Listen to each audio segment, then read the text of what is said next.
Hi, j'espère que vous allez bien. Bienvenue chez Ladwa It's About Everything. On fait une vidéo relationnelle et surtout, type d'homme à éviter. Type d'homme à éviter. Oui, on y va directement. L'amour, misère, on doit commencer à se déprogrammer pour ça. Je sais qu'on nous a appris, mesdames, qu'on est là pour relever un homme. Quand un homme vient vers nous, c'est à nous de le relever. L'homme vient vers nous avec tous les problèmes. On est là pour être la super femme. Un homme, on doit même accepter ses tromperies. On doit accepter qu'il nous manque de respect. On doit l'accepter qu'il vient avec que des bagages lourds et rien du tout. Mais l'amour misère, là, on voit où ce que ça amène. On doit arrêter de l'accepter, de le mettre dans notre vie parce qu'en fin de compte, il n'y a rien de bon qu'on ressort avec ça. On ressort épuisé et tout et sans aucune reconnaissance derrière.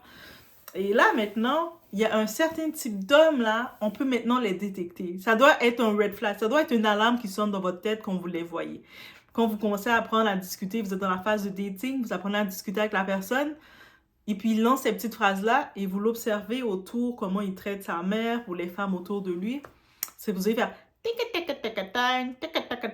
C'est vous allez faire une petite alarme comme ça. Si ça ne fait pas cette alarme-là, c'est vous allez faire...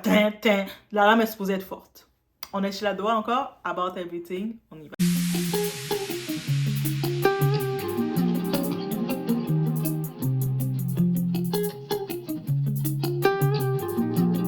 Parce qu'elle a souffert avec mon père et qu'elle est restée quand même, tu annules la mission, je répète ma chérie, tu annules la mission et tu pars vite. Parce qu'un suppôt de Satan qui définit une vraie femme par le fait qu'une femme souffre et patiente dans cette souffrance pour sauver son couple, tu sais déjà ce qui va t'attendre.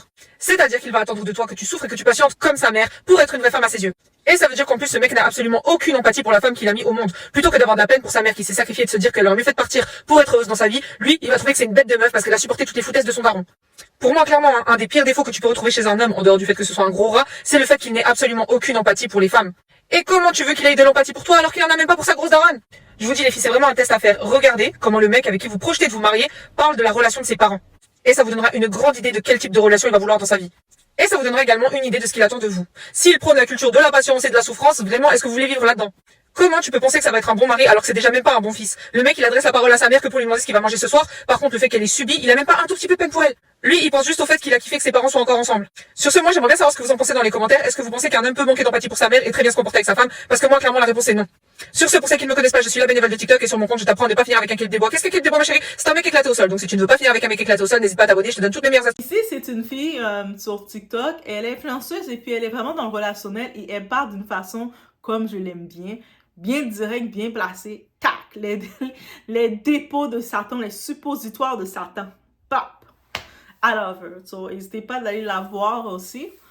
Et oui, elle amène des rappels. C'est vraiment des rappels, mais des fois, on ne porte pas attention à ces rappels-là. Mais elle le dit, c'est une alerte qu'on doit porter attention et souvent, on ne porte pas attention à ça. On dit, ah, mais il est bien, il veut une femme comme sa mère. Mais quand tu regardes maintenant, quand un homme te dit, moi, je veux une femme, tu sais, comme les valeurs de ma mère, ou sinon, ils vont te dire des phrases, tu sais, dans l'époque, les femmes à l'époque étaient plus dociles et soumises, maintenant, elles ont changé. Mais quand ils se fient à l'époque, leur grand-mère, elle avait, l'époque ils parlent, c'est leur grand-mère, elle vivait avec un homme, le grand-père qui avait 6-7 femmes, où il avait 6-7 enfants avec d'autres femmes, donc il la trompait partout. Et la grand-mère, elle devait rester et continuer de préparer et concocter les repas pour l'homme et être soumise à l'homme. Souvent, le grand-père laissait la grand-mère ruinée. Quand on voit les grand-mères, des fois, ils n'ont plus rien. Dans l'époque, elle rappelle, c'était dans des grandes maisons, mais tellement le grand-père, des fois, il était sous l'eau, il avait tous ses problèmes de vie, donc il finissait par vendre la maison, n'importe les biens. C'était le désordre, le chaos complet, où des fois, il les laissait endettés et la grand-mère devait rester avec cet homme-là et tout accepter. C'est-à-dire, souvent, ces hommes-là, quand ils disent « Ah, dans l'époque, les femmes de l'époque d'avant, elles étaient tellement mieux que les femmes de maintenant, plus soumises. » C'est-à-dire qu'elles acceptaient tout ce que l'homme faisait et elles ne pouvaient pas aller nulle part de toute façon. Elles devaient rester et tout accepter que l'homme, tu sais, quand tu regardes, tu vois que ta grand-mère, elle se retrouve, elle a plus de biens. Parce que tous les biens, le grand-père, il avait vendu ses biens parce qu'il avait trouvé une autre femme qu'il aimait. Puis pour plaire à l'autre femme, il a vendu les biens. Et puis il a mis la mère dehors. Oh, c'est triste.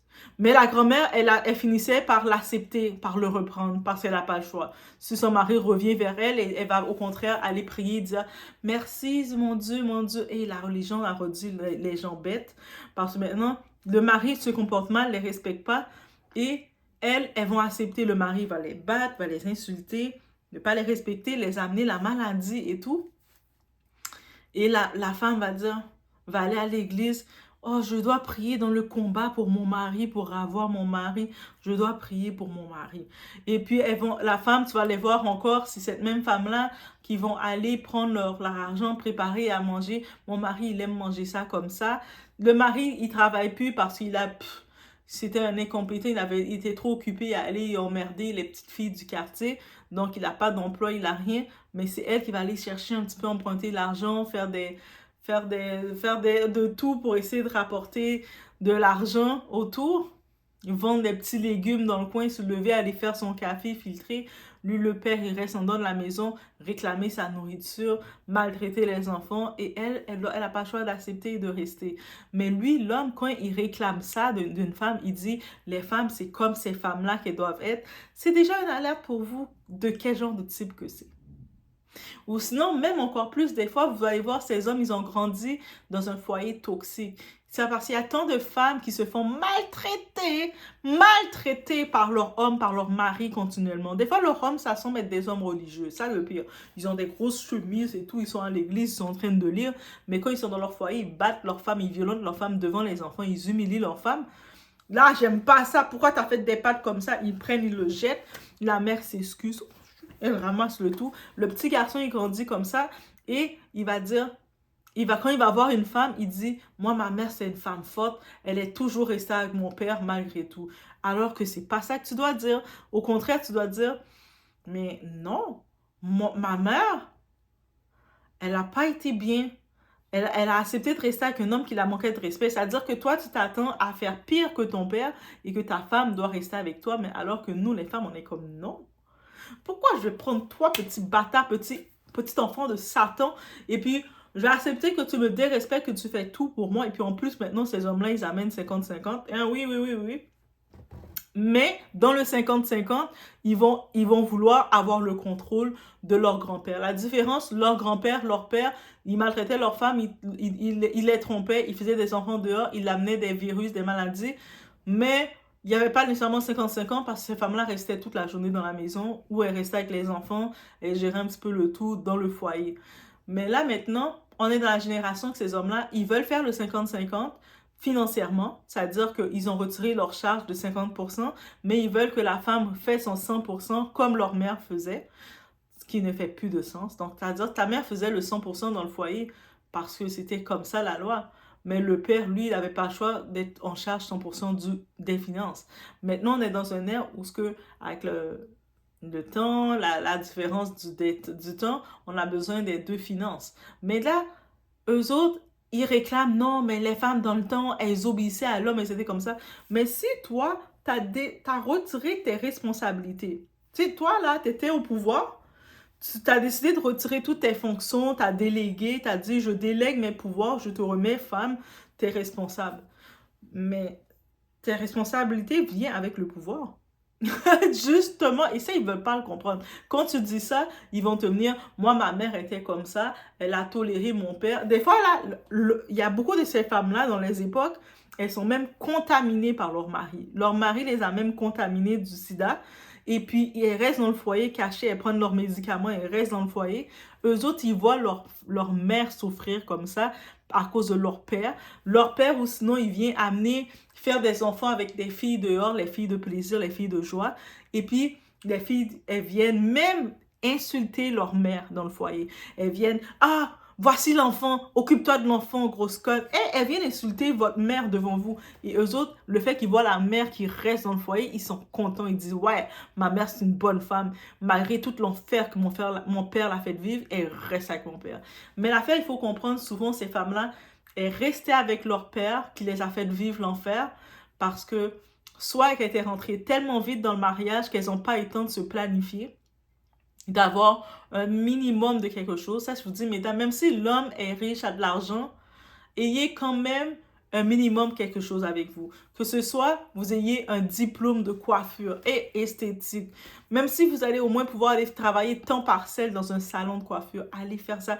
Même si vous aurez 2-3 clientes high-tech, là, 2-3 petites clientes voisines, vos copines qui aiment ça se coiffer toutes les semaines, qui vont être vos clientes, même si c'est 2-3 clientes par semaine, mais gérez, ayez un revenu, votre roulement aussi d'argent qui rentre. Même si l'homme s'occupe de toutes les factures, vous, c'est 2-3 clientes de coiffure que vous allez avoir. Même si c'est dans la cuisine, vous avez votre petit truc de traiteur, gérez-le, continuez de faire votre traiteur de temps en temps. Voici, j'ai fait un petit pot d'épices. Au contraire, même quand votre mari va voir que vous générez de l'argent, lui-même va vous demander, bébé, bébé, et vous allez dire, bébé, comme tu as tout, va dans ton travail, va faire la publicité pour moi. Et lui va voir l'argent rentrer, que vous gérez de l'argent, lui-même va vous respecter. Et, je vous dis, hein, l'homme qui dit, ah non, moi je veux pas que ma femme fasse rien, elle doit juste rester nettoyer dans la maison. Et à chaque fois qu'il sent qu'il doit payer, que vous le demandez de quoi, bébé, j'ai besoin de l'argent pour acheter mes serviettes sanitaires. Bébé, j'ai besoin de l'argent pour acheter mon savon. Et, à un moment, l'homme, il est fatigué de vous, là. Il laissait ça pour les enfants aller voir le père. Donc, générer quelque chose. Mais malheureusement, dans l'époque, les femmes, elles rentraient très vite dans le mariage parce qu'elles étaient pressées. La seule chose qu'on les avait conditionnées, c'était « tu dois te marier ». L'école, c'est pas important, ma fille, tu dois te marier. Et puis, rentre dans ton mariage. Et quand tu rentres dans le mariage, t'as rien, t'as aucune base, t'as aucune structure. Souvent, l'école, t'as laissé l'école tellement vite, t'as plus aucune structure, t'es concentré dans préparer, on te conditionne, hein, voici, c'est ça, ses plats préférés. Et puis, vous allez voir souvent la belle-mère toxique, là. Elle, cette petite animal toxique, là, elle va venir devant vous dire, moi, mon fils, moi, je cuisine le riz comme ça qu'il aime manger, il aime ci, il aime ça. Moi, je regarde, j'étais la cuisinière de ton fils. Moi, mes parents m'ont pas mis pour être la cuisinière de ton fils bâtard. Hein. Donc, mais elle va dire ça parce qu'elle sait que c'est ça. Mon fils, il aime la cuisine comme ça. Tu dois déposer le plat, la viande du côté droit et puis la sauce du côté gauche. Elle commence à te montrer parce que pour dire que c'est ça ta structure de hey. Toi, tu le dis, mais moi, j'aime ça. Ton fils aime le riz, moi j'aime les hamburgers. Tu le sais, et dans mes hamburgers, c'est du ketchup seulement avec du fromage. Toi aussi, tu le donnes tes restrictions, et quand tu donnes tes restrictions, ils te regardent tout choqué comme, comment ça? Moi aussi, j'ai ce que j'aime. Mais bref, et ça, c'est déjà un signe red flag, déjà, qu'il faut faire attention à ça.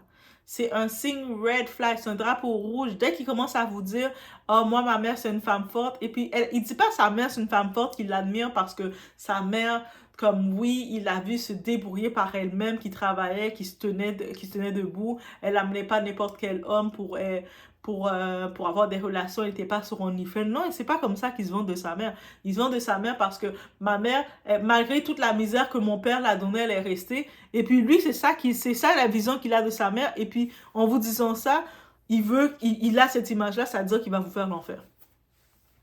Il n'y a pas à regarder plus loin. Vous voyez que sa mère a vécu une relation d'enfer avec son père. Son père maltraitait sa mère, la trompait. Vous le savez qu'il a comme, ah ben oui, ma mère a 2 enfants, mon père a 10 enfants. Avec d'autres femmes. Toutes les maîtresses, là. Mais mon père, c'est ma mère qui l'a marié. Les 10 autres enfants qu'il a eu, c'est un petit peu dans le chemin. Ah, ma mère, c'est une bonne femme, elle est quand même restée. Sachez que ce type-là va vous tromper parce qu'il a été habitué, il a l'esprit de la tromperie en lui. Il va vous tromper, il va s'attendre que vous restez parce qu'il a vu que sa mère a toléré tout ça. Fuyez! Il n'y a pas de « Ah, mais peut-être doit... » Non, fuyez. Il faut fuir. En plus, surtout s'il vous le dit. C'est-à-dire que pour lui, il a retenu que sa mère souffre comme étant une qualité de la femme. Mais ça veut dire que lui, il n'a pas d'amour pour la femme. Pour lui, la femme est supposée souffrir pour son homme. L'homme est supposé faire souffrir sa femme. Il n'est pas supposé prendre soin d'elle et quoi que ce soit. C'est de la faire souffrir, la mettre dans les situations d'insécurité. Pour lui, c'est ça son plaisir. Donc, quand il vous dit ça, là, pensez pas qu'il va vous aimer, là. Ça, c'est déjà le drapeau rouge. Direct. Donc, il n'y a pas de « Ah, mais peut-être que... » Non, c'est drapeau rouge qui vous dit. Ils annoncent déjà c'est quoi qu'ils prévoient vous faire et vous devez être prêt à accepter et tolérer ça. Par contre, bien sûr, s'il parle de sa mère, que moi, je trouve ma mère, c'est une femme forte, Parce que oui, je vois qu'elle s'occupe bien de mon père, elle le dorlote, elle le cajole. Et puis vous voyez que la relation de ses parents, c'est une relation saine. Là, c'est différent. Vous voyez que son père et sa mère, ils ont une bonne relation. Comme, tu sais, les deux, ils sortent ensemble. C'est comme deux petits tourtereaux depuis 40 ans de mariage. On les voit marcher. Et puis même les parents, il faut, quand vous voyez un potentiel, il faut voir ses parents comment ils sont. Vous voyez qu'ils sont là en train de se taquiner. Et là, vous dites, ah, mais moi, j'aime trop ça. Même si des fois, ils ont des fois, j'ai pu voir des petites choses, mais c'est tellement rapide, je ne me rappelle pas. Mais j'aime trop leur relation. J'aime voir comment ma mère, elle est avec mon père. Une femme, je m'attends qu'elle me donne l'autre comme ça. Ça, c'est le drapeau vert. Mais quand vous voyez qu'ils ont une relation toxique, que le monsieur, il est la terreur dans le foyer, dès que la mère vous parle et le monsieur arrive, elle ose même plus s'asseoir. Elle est toute traumatisée en voyant son mari. Et puis il vous dit, sa mère, c'est une bonne femme comme ça. Qu'est-ce que vous faites avec ce type-là encore? Vous voyez qu'il vous dit, ma mère, c'est une bonne femme d'avoir toléré mon père. Et puis son père, il a fait 4-6 femmes en même temps. Vous voyez déjà où est-ce qu'il va vous amener. Il vous voyez déjà où est-ce qu'il va vous amener. Eh oui, il vous déclare déjà. Il vous dit, ça c'est les signes là. Il faut décoder. Pour éviter l'amour misère. Après, on va pas dire, mais Dieu, donne-moi des signes si c'est un bon gars. Dieu vous donne les signes. Mais maintenant, il faut commencer à les voir. Hein. On ouvre les yeux. Je sais que Doua est myope aussi, mais on doit ouvrir aussi nos yeux des fois. Je vous laisse sur ce. Laissez-moi dans les commentaires, vous, des drapeaux rouges que vous pouvez avoir, que vous dire, ça peut être l'amour misère. On va regarder le tout ensemble. On est là pour avoir des rappels. Là. On ne veut pas, en 2025, d'amour misère. On ne veut pas de gars bras cassés qui vient te perdre ton temps avec des halos sans fin. Oui, mais donne-moi le temps, tu vas voir qu'il te faut des promesses devant. Et même une fleur, une rose, ils sont pas capables de te donner. Même une fleur, une rose, ils ne peuvent pas te donner, mais ils sont là à te fatiguer, à t'épuiser ta salive. Ils épuisent ta salive. Toi, tu es là, tu les écoutes, tu es comme... Laisse-moi, donne-moi, tu vas voir. Et l'amour, c'est pas charité, hein. Moi, tu sais, ma mère était patiente. Mon père l'a fait attendre 10 ans, puis elle est restée attendre 10 ans. Elle est restée à ses pieds, et pendant les 10 ans, elle venait laver ses caleçons sales. Elle venait le coudre ses caleçons sales, même parce que lui, c'est un petit cochon. Elle venait le coudre pour lui. Elle venait préparer à manger pour lui. Elle sortait de chez elle, préparer à manger. Ma mère, c'est même elle qui donnait l'argent à mon père. Ah, c'était vraiment une bonne femme. Et il vous dit ça comme ça, et vous n'avez pas un sentiment de... un malaise, vous êtes supposé avoir le malaise. Si vous n'avez pas le malaise, je vous déclare le malaise vient maintenant. Il faut commencer à faire, oh non, ça c'est amour misère ça. Ce type-là, c'est l'amour misère qu'il va vous donner parce que son père l'a montré comment avoir l'amour misère et sa mère l'a montré qu'il fallait tout accepter. Juste pour avoir un homme. Même si l'homme c'est un déchet dans ta vie, tu le gardes. Mais 2025, on ne garde pas les déchets dans sa vie. Hein. On ne garde pas les déchets dans sa vie 2025, on jette. Je vous envoie ce rappel-là pour terminer 2024, guys. On se voit aux prochaines vidéos.